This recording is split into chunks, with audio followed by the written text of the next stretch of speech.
හරි ඔයාගේ ලැප්ටොප් එක ඔන් කරනකොට මේ විදිහට එරර් එකක් ඇවිල්ලා තිබ්බොත් BIOS not found කියලා ඔයාලට කරන්න තියෙන්නේ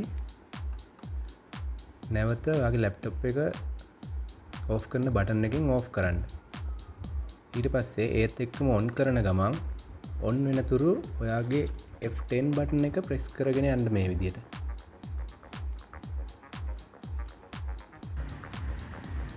එහෙම ටිකක් වෙලා ප්‍රෙස් කරගෙන යද්දී මෙන්න මේ විදිහේ වින්ඩෝ එකක් එනවා.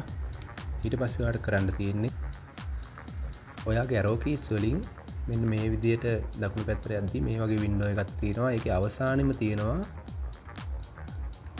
boot option කියලා. ඒක මේ විදිහට ප්‍රෙස් කරන්න.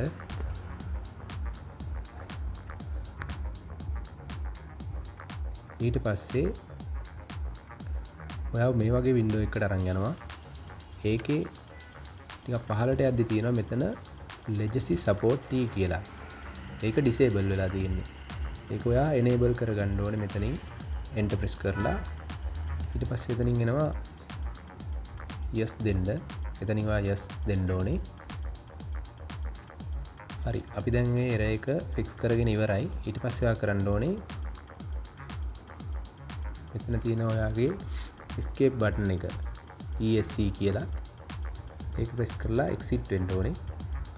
ඊට පස්සේ ඔයාගේ arrow keys වලින් මේ ඉහළින් පෙන්නනවා exit. එතනින් ගිහිල්ලා exit දීපුවාම ඔයාගේ lap එක නිකම්ම restart වෙනවා.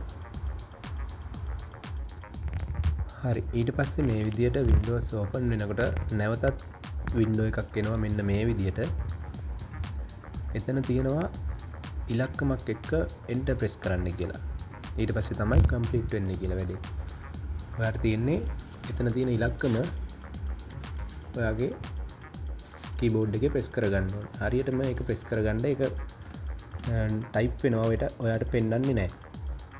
මේ විදිහට අංකේ press කරගෙන ඔයා enter දෙන්න.